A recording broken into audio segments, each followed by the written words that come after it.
Good morning, শুভ সকাল। চলে এলাম নতুন দিনে নতুন আর একটা ভিডিও নিয়ে। আশা করি সবাই ভালো আছো, সুস্থ আছো। এই দেখো, মাথাকে ফুল দেওয়া হয়ে গেছে, এখানে ঠাকুরগুলোকে দেওয়া হয়ে গেছে। আচ্ছা, ঘড়ির কাঁটায় কটা বাজে দেখিয়ে দিই। আজকে বাজছে 8:10। চলে এলাম তোমাদের সামনে। আজকে হচ্ছে মঙ্গলবার, শুভ মঙ্গলবার।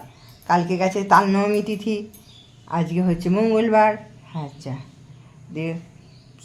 কাল রাত্রিরে, কালকে যেমন সারাদিন গরম ছিল, তারপর রাত্রে যখন শুয়েছি বিদ্যুৎ চমকালো। কি বিদ্যুৎ চমকাচ্ছে! জানলাগুলো বন্ধ করুন, থাক খোলা।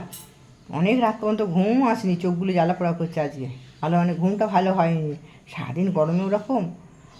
ওখানে পুজো দিতে গেছি, এসে কীরকম লাগছে, কষ্ট হচ্ছে, দিয়ে ঘুম হয়নি ভালো রাত্রিবেলায়। তারপরে রাত্রিবেলা একটু বৃষ্টি হলো, মোটামুটি ভালোই বৃষ্টি হয়েছে। দিয়ে আজকে আবার কাঁচাও হলো, কটা কেচে মেলা হয়ে গেছে। রোদও বেরিয়ে গেছে।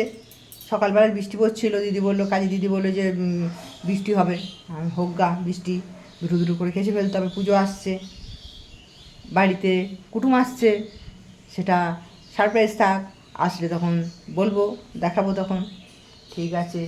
আচ্ছা, কালকে তোমাদের শাড়িটা দেখিয়ে দিয়েছি। আগের দিনের শাড়িগুলোকে সব ভিডিও করেছিলাম, ডিলিট করে পেরেছি তাড়াহুড়ো করতে করতে। দেখাই, অনেক দিন ঘরের লুকটা দেখাইনি। রোজই পরিষ্কার করি, দেখানো হয় না, আজকে দেখাই। দেখো বন্ধুরা, ঘরে পরিষ্কার হয়ে গেছে, ঘর মোছা সব পরিষ্কার হয়ে গেছে। হ্যাঁ, এগুলো সব মুছেছি। সেদিনকে কালকে না কবে সব মুছলাম, কভার সব মুছা গেছে। ওইখানে গ্রিল দুটো খালি বাকি আছে, ওই গ্রিল দুটো খালি মুছতে বাকি আছে। এগুলো সব মোছা, সব কাঁচা হয়ে গেছে। শ্বশুর শাশুড়িকে ফুল দেওয়া হয়নি। এখানের বিছানাটা আপাতত গুছানো হয়নি। দুটো পাশাপাশি দুটো বিছানা, কুটুম আসবে, ওই জন্য আর দুদিন পর, তারা আসার আগের দিনকে সব এগুলোকে পরিষ্কার করব। এই দেখো, ঠাকুরগুলোকে গোবুছানো ওঠেনি এখনও, শুয়ে আছে। মোটামুটি সব গুছানো হয়ে গেছে। হ্যাঁ, ফুল তোলা হয়ে গেছে ভালোই। দেখো, ঝুড়িতে এখানে 4টি আছে, আর কোনো কলকে ফুলগুলো তোলা হয়নি। ওই যে এখন তো 5:30 থেকে প্রার্থনা হচ্ছে। হ্যাঁ, দেখো সব গোছানো হয়ে গেছে। এখানে তারামাকে ফুল দিয়ে দিয়েছি। হ্যাঁ, এখানেও বিছানাপত্র পাতা আছে, সেরকম চাদর ফিটফাট করা নেই, ওটা 2 দিন পর একদম করব। দিয়ে কলকে ফুলগুলো তোলা হয়নি, ফুলগুলো তুলবো, তাহলে হবে। নিচ থেকে দুধ নিয়ে আসবো, কলকে ফুল তুলবো, তুলসী গাছে জল দেবো, তাহলে নিচের কাজ আপাতত হবে। আজকে সকালের দিকে মন্দিরে যাব। সন্ধ্যেবেলায় মন্দিরে গিয়ে ভালো করে ধূপ প্রদীপ দেওয়া যায় না, ছোটো করে তো মন্দিরটা। আজকে সকালে যাবো, পারলে ফোনটা নিয়ে যাবো, তোমাদের দেখাবো বজরংবলীর মন্দির আমাদের। হ্যাঁ, আজকে দেখাবো। ঠিক আছে, সেরে নি। ঘুম হয়নি রাত্রিবেলা, চোখগুলো জ্বালা পোড়া করছে। বন্ধুরা, পুজো হয়ে গেছে। এই দেখা যায় তারামাকে মালা করে দিয়েছি, গণেশ ঠাকুরকে মালা করে দিয়েছি, আচ্ছা বজরংবলীকে মালা করে দিয়েছি। পুজো দেওয়া হয়ে গেছে, অনেকক্ষণই হয়ে গেছে। তখন বললাম বজরংবলীর মন্দিরে যাও, বজরংবলীর মন্দির থেকে চলে এসেছি। আর একটা জিনিস দেখাই, ওই জন্য আরও ভিডিওটা নিয়ে আসলাম, দেখবে? দাঁড়াও, এই দেখো, বললাম না মা লক্ষ্মীর শাড়ি করতে দিয়েছিলাম, দাঁড়াও দেখাই। এই দেখো, এটা হচ্ছে নারায়ণের ওই ঘাট দিদা ওড়না টাইপের।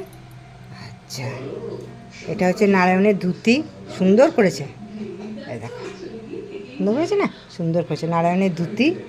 আচ্ছা, আর মা লক্ষ্মীর এই যে শাড়ি পরেছে। এই দেখো, এই যে এখানে কুচিটা এটা সামনে পড়বে, দিয়ে এখান থেকে ঘুরে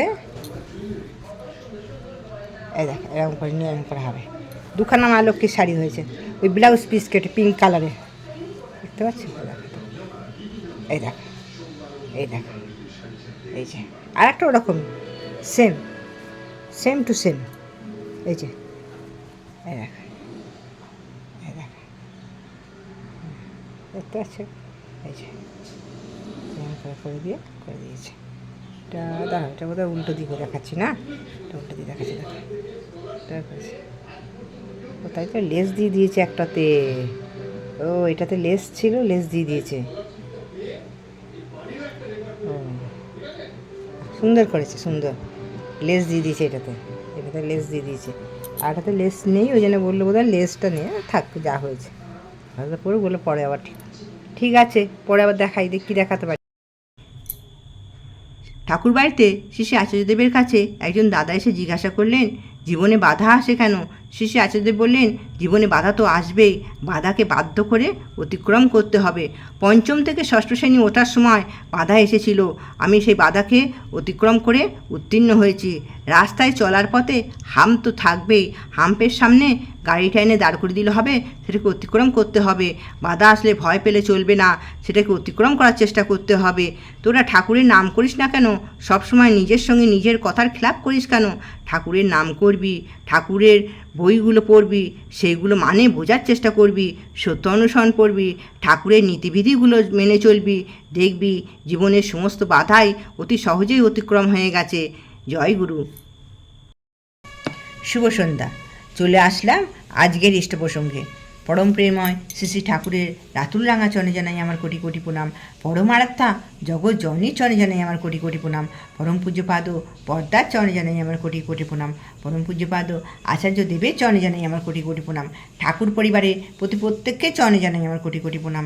এখানে উপস্থিত সকল দাদা ও মায়েদের জানাই আমার আনন্দিত জয়গুরু। আজকের ইষ্ট প্রসঙ্গ শ্রী দাদার দয়ার কথা। তখন 1977 সাল, দেওঘর নাটমণ্ডপে সকাল 9টার সময় প্রার্থনা হয়ে গেছে, তারপরে নাম ধ্যানের চলছিল, তারপরে চলছে দীক্ষার পর্ব। শ্রী বরদা দীক্ষা দিচ্ছেন, তার সাথে সাথে তিনি সবাইকে ইষ্টভীতির মন্ত্র জিজ্ঞাসা করছেন। সেদিন ছিল ছুটি, স্কুল ছুটি, ওই জন্য আশ্রমের অনেক বাচ্চা ছেলেরাও ছেলেমেয়েরাও ওখানে উপস্থিত ছিল। তার মধ্যে দীপা উপস্থিত ছিল। দীপা ইষ্টভীতির মন্ত্র জিজ্ঞাসা করছে শুনে তার বুকটা ছ্যাক করে উঠল। বলে এই রে, মনে মনে ভাবতে লাগলো, এই রে আমি তো ইষ্টভীতি মন্ত্র এক জায়গায় ভুল বলি। তা আমাকে যদি জিজ্ঞাসা করে, মনে মনে ভাবছে দীপা, আমাকে যদি জিজ্ঞাসা করে তাহলে আমি ঠিকটা বলতে হবে, আর যদি না জিজ্ঞাসা করে তো খুব ভালো। কিন্তু যেখানে বাঘের ভয় সেখানে সন্ধে হয়। যথারীতি পরম পূজ্যপাদ বরদা জিজ্ঞাসা করলেন দীপাকে, ইষ্টভীতি মন্ত্র জানিস? বলেছে হ্যাঁ। বলে বল তো। তখন দীপা আজি প্রভাতের জায়গায় আজিয়ে পোয়াতে বলল। আশ্রমে অন্য বাচ্চারা সব হেসে উঠল, তার সাথে সাথে বরদাও হেসে উঠল। দীপা মুখটা কেমন যেন হয়ে গেল। তখন শ্রী বরদা বললেন, এতে হাসার কি আছে? বোঝাই যাচ্ছে ও আধো কথা হতে এই মন্ত্র বলছে, ওই জন্যই এরকম হয়েছে। বলে ঠিক আছে মা, তুই কালকে আবার আসিস, কাল সকালে আবার আসিস তো এখানে। তারপরের দিন সকালে দীপা আবার আসলো শ্রী বরদার কাছে। শ্রী বরদা তখন দীপাকে এবং দীপার বোনকে দীক্ষা দিল। তাদের তখন দীক্ষার বয়স হয়নি, তবু পরম পূজ্যপাদ বরদা মনে করেছিলেন ভালো, তাই তাদের তখন সেই অল্প বয়সেই তাদের দীক্ষা দিয়ে দিলেন। দীক্ষা দেওয়ার পরে এরকম করে তার চলল কয়েক বছর, 4-5 বছর কেটে গেল। দীপার তখন মাধ্যমিক পরীক্ষা দেওয়ার সময় আসলো। তখন তপবনের ওই বিনাপানি বিশ্ববিদ্যালয়ের সমস্ত ছাত্রছাত্রীরা বাইরে যেত মাধ্যমিক পরীক্ষা দিতে। তাদেরকে এক গুরু বোনের বাড়িতে থাকার ব্যবস্থা করে দিল শ্রী বরদা, আর তাদেরকে সঙ্গে পাঠানোর জন্য লোক দিয়ে তাদেরকে সেখানে পৌঁছে দেওয়ার ব্যবস্থা করে দিল। তারা সেখানে যখন দীপা বাড়ি থেকে বেরোচ্ছে, তখন দীপার বাবা বলল যে ভালো করে পরীক্ষা দিস মা, আমি ঠিক যাব মাঝখানে একবার। তারা সব গেল সেখানে পরীক্ষা দিতে, ভালোভাবে সব পরীক্ষা দিচ্ছে। সবাইকে আর মা বাবা আসলো, কিন্তু দীপার মা বাবাকেও গেল না। দীপার মনে মনে খুব কষ্ট হলো। তখন সে দীপা এমনি করে আবার কয়েকদিন কেটে যাওয়ার পরে শ্রী বরদা বুয়াদা নামে একজনকে পাঠালেন তাদের খোঁজ খবর নেওয়ার জন্যে। বুয়াদা তাদের কাছে গিয়ে দীপার কাছে গেলে দীপা জিজ্ঞাসা করলো, আমার বাবা এলো না তো? বুয়াদা বললেন, তাতে কষ্ট পাচ্ছিস কেন? আমি তো এসেছি, শ্রী বরদা আমাদেরকে পাঠিয়েছেন, তোদের কোনো অসুবিধা হচ্ছে নাকি জানতে। দীপার অভিমানটা যেন আরও বেড়ে গেল। সবাই আসলো, তার বাবা তো একবার আসতে পারতো। এইভাবে তাদের পরীক্ষা যথারীতি শেষ হলো। তারপরে তারা সবাই বাড়ি ফিরে আসলো। বাড়ি ফিরে এসে সে জানতে পারলো আসল কারণটা। তার বাবা খুবই অসুস্থ, বিছানা শয্যাশায়ী। তার মা তার বাবাকে সেবা করে চলেছে। তার 2-3 দিন পর ছিল দোল উৎসব। দোল উৎসবের দিন সকাল থেকে দীপার ভালোই কাটলো আশ্রমে দোলের মাধ্যমে। আর পরম পূজ্য পাদও শ্রী বরদার হাতে তিলক পেল সে কপালে। তারপরে কিন্তু তিলক পেল সে কপালে, কিন্তু কে জানতো সেই রাতটা হবে তার ভয়ানক। রাত্রিবেলা সবাই যখন শুয়ে পড়েছে, হঠাৎ তার মা তাকে ডাকলো দীপা দীপা বলে। সে ছুটে গেল মায়ের কাছে, গিয়ে দেখলো বাবা গলগল করে রক্ত বমি করছে, মা হাতে বাটি ধরে আছে। দীপা চিৎকার করে কেঁদে উঠল, তার সাথে তার বোনও কেঁদে উঠল। সেই চিৎকার শুনে পাশের ঘর থেকে এক দাদা ছুটে আসলেন। ছুটে এসে সব কিছু দেখে তিনি ছুটে গেলেন সিসি বর্দার কাছে। সিসি বর্দা তখন তার পরের দিনকে তাদের দেওঘর হসপিটালে তড়িঘড়ি ভর্তির ব্যবস্থা করলো সেই দাদাকে। তারপরের দিন সকালে দীপা আবার গেল সে বর্দা সেখানে, যেখানে নাম ধ্যান, যেখানে আটমণ্ডপে নাম ধ্যান হয়, সব কিছু হয়, সেখানে দীপা আবার গেল। গিয়ে চুপচাপ দীপা বসে আছে, মন খুবই ভরাক্রান্ত। তার মা বাবা হসপিটালে ভর্তি, মা সেখানে আছে, মন তার খুবই ভরাক্রান্ত। তাই দেখে সিসি বর্দা বললেন, কষ্ট পাস না, কাঁদিস না, তুইও নাম কর, আমিও নাম করি, তোর বাবা ঠিক হয়ে যাবে। এমনি করতে করতে কেটে গেল 2.5 মাস। তার বাবা সুস্থ হয়ে বাড়ি ফিরে আসলো। এদিকে দীপারও রেজাল্ট বেরিয়ে গেল, ফার্স্ট ডিভিশনে ভালোভাবে পাশ করেছে। তারপরে একদিন দীপার বাবার ওইসব রিপোর্টগুলো দেখার জন্যে অসম থেকে এলো ইন্দ্র সর্দার নামে একজন ডাক্তার। তিনি এসে দেখে অবাক হয়ে গেলেন, কি করে এটা সম্ভব হলো, এই রুগী কি করে এখনও বেঁচে আছে। তারপরে জানা গেল ওই সময়টা ছিল তার বাবার মৃত্যুর ফারাযোগ। আর সেই সময়ই দীপার বাবা থাকতো অসমে ইষ্ট কাজে ব্যস্ত থাকতো।